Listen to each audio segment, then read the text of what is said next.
He waited by the door for 30 years, not for a letter, not for a visitor, but for her only son who promised to return. What happens when time fades memories, but a mother's love refuses to die? This is not just a story, it's a journey through sacrifice, silence, and the most powerful prayer ever whispered. Stay with us because what you're about to hear will touch your heart in ways you never expected. To know the full story, watch the complete video. In a quiet, forgotten village tucked between golden fields and whispering trees, where life moves slowly and the days pass like soft sighs of the wind, there lived an old woman named Evelyn. Her days began before the sun rose and ended long after the stars blinked to life in the inky sky. Her home was a tiny, clay-walled cottage with a crooked wooden door and a rusted tin roof that rattled gently in the wind. Moss clung to its corners, and time had carved delicate cracks into its walls like wrinkles on a face that had smiled through sorrow. It stood alone at the edge of a winding dirt road, surrounded by overgrown grass, forgotten paths, and the scent of wet earth after rain.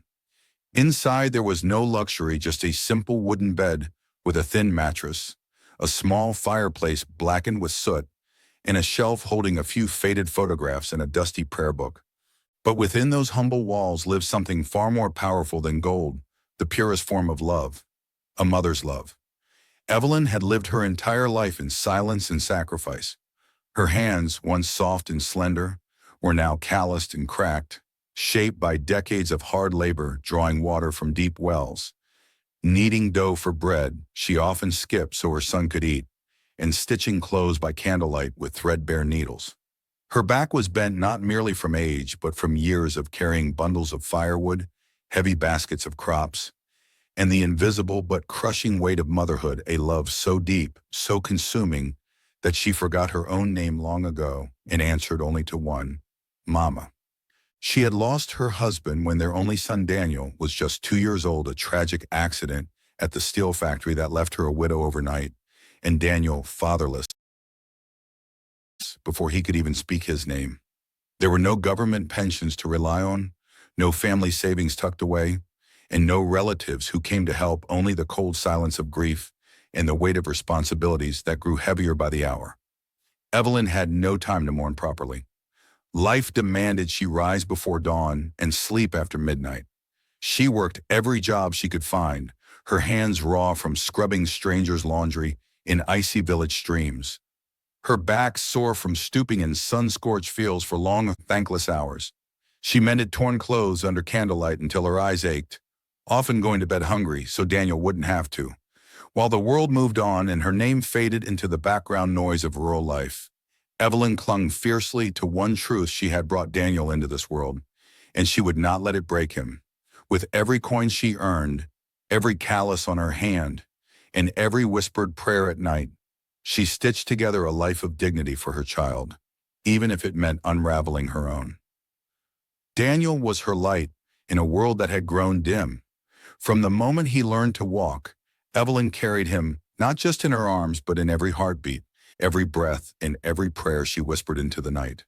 She fed him before feeding herself, often going without so he could have warm milk, fresh bread, and a full stomach to dream on. She bought books before clothes, believing that knowledge could build him a life she never had. His school uniform may have been patched and faded, but his notebooks were always clean, his pencils always sharpened.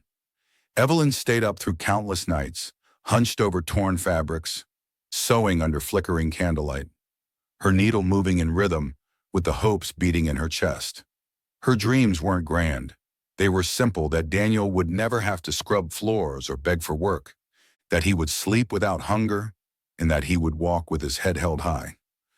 The day the letter arrived, the one that said Daniel had been accepted into a university in the city, Evelyn cried for hours, not out of sadness, but disbelief.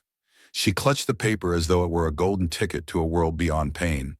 With trembling fingers, she opened an old tin box where her memories were stored: faded photographs, dried flowers, and her wedding ring, the only thing she had left from her life with Thomas. That ring, once a symbol of love, became the price of a dream. She sold it to buy Daniel a train ticket and a new pair of leather shoes, polished until they gleamed like hope. On the day of his departure, Evelyn packed him food wrapped in cloth, tucked a tiny prayer into his coat pocket, and walked him to the dusty old station. He turned, hugged her tightly with tears streaming down his face, and whispered, "I'll return, Mom, I promise." Her heart swelled, and though her hands waved goodbye, her soul clung to those words like a sacred vow. At first, Daniel kept his word. He called every weekend, sent small gifts, a wristwatch, a warm shawl, and wrote letters filled with love. Evelyn would read them every night, often pressing them to her chest as if trying to hear his heartbeat.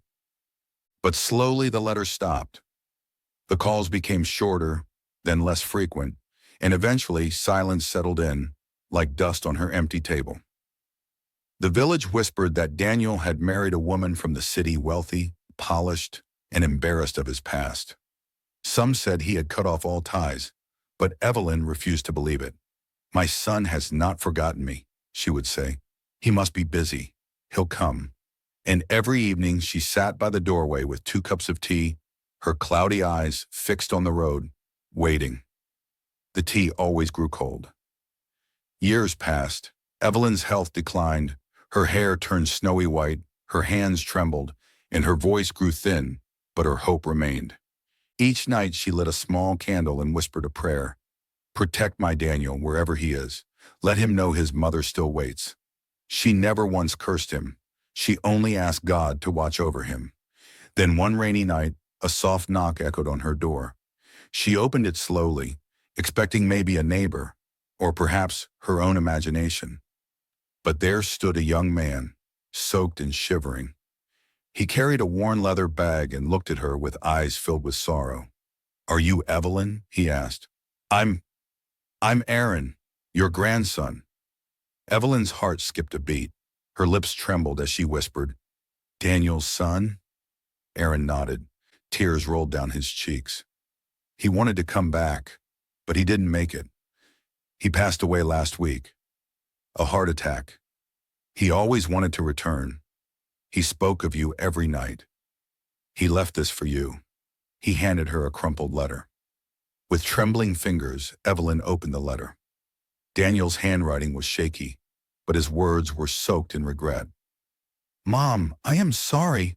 Daniel's voice trembled as he poured out the words he had buried deep within his heart for so many years.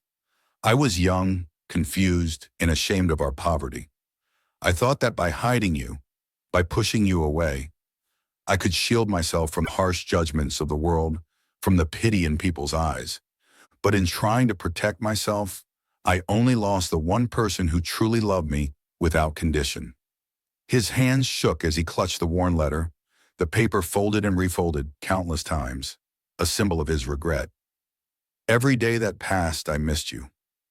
Every night your face haunted my dreams, and every moment I carried your love like a shadow I was too scared to face." Tears welled in his eyes as he continued, voice breaking under the weight of his sorrow. "I wanted to come back for years, but fear held me prisoner. Fear of your disappointment, fear of my own failure. Now I am out of time, Mom. The years have slipped away like sand through my fingers. But if there's anything left in your heart for me, please forgive me." His words hung in the air, raw and vulnerable, a son's desperate plea for a second chance that might never come. Evelyn didn't shed a single tear. The years of waiting, the endless nights filled with silent prayers, had carved a quiet strength deep within her soul. Instead, she gently pressed the fragile letter, worn from countless readings and stained with her tears, against her chest, feeling the faint imprint of her son's handwriting as if it were his very heartbeat. She lifted her eyes slowly toward the vast, endless sky, where the soft hues of dawn began to chase away the shadows of night. Her voice was barely more than a breath, yet filled with unwavering resolve and boundless love. "I forgive you, my son," she whispered, her words carried away by the gentle morning breeze. "A mother's love never ends, not in silence, not in distance, not even in death." In that moment, the weight of decades seemed to lift from her shoulders, replaced by a peaceful surrender to the eternal bond between mother and child, an unbreakable thread woven through time and space, forever alive in the depths of her heart. The next morning, Aaron gently entered the small, dimly lit room, his footsteps barely making a sound on the worn wooden floor. There, lying peacefully in the soft morning light filtering through the faded curtains, was Evelyn, still as if in a deep, undisturbed sleep. Her eyes were closed, her face calm and serene, as though the years of pain and waiting had finally melted away. The fragile letter, worn at the edges and stained with tears, rested tenderly beside her heart, as if cradled by the very love she had carried all her life. Erin knelt beside her and noticed a folded piece of paper on the bedside table, written in her delicate, flowing handwriting, words that held the weight of a lifetime.